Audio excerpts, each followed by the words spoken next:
রমজানুল মুবারকে আমার উম্মতকে এমন 5টি জিনিস দান করা হয়েছে। কয়টি জিনিস? 5টি জিনিস দান করা হয়েছে, যা পূর্ববর্তী কোনো উম্মতকে দান করা হয় নাই, পূর্ববর্তী উম্মতকে দেয়া হয় নাই।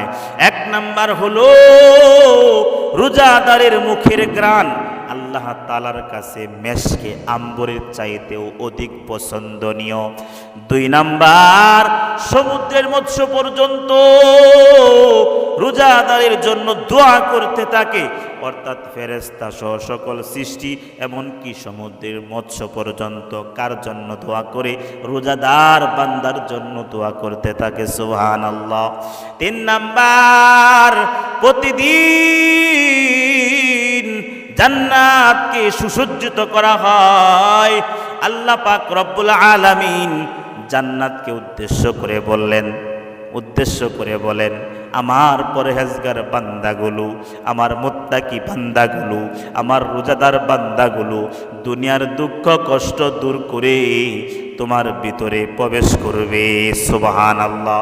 4 নাম্বার, রমজান মাসে ও শৃঙ্খল শয়তানদেরকে শৃঙ্খলাবদ্ধ করা হয়, শিকল দ্বারা বেঁধে রাখা হয়।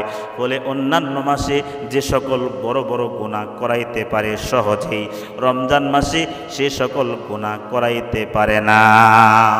5 নাম্বার হলো রমজানের শেষের রাত্রে রোজাদার বান্দাকে মাফ করে দেয়া হয়। সাহাবীরা বললেন, ইয়া রাসূলুল্লাহ, ইয়া হাবিবাল্লাহ, হে আল্লাহর নবী, সেই রাত্রটি কি শবে কদরের রাত্র হবে?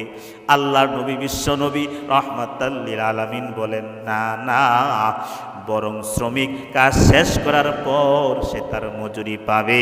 সেই রাত্রটি হলো ঈদের আগের রাত্র। সেজন্য 2 ঈদের রাত্র খুবই গুরুত্বপূর্ণ। কথা বলেন ঠিক কিনা?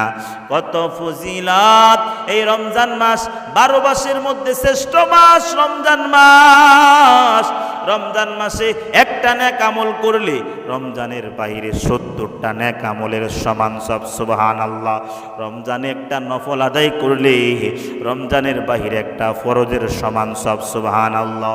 রমজানে একটা ফরজ আদায় করলে রমজানের বাইরে 70টা ফরজের সমান সব। সুবহানাল্লাহ। সুতরাং রমজান মাস পেয়েও যে রমজান মাসের কদর না করবে, মূল্যায়ন না করবে, আমল না করবে, এর চেয়ে কপাল পোড়া জমিনের মধ্যে আর দ্বিতীয় কেউ হতে পারে না।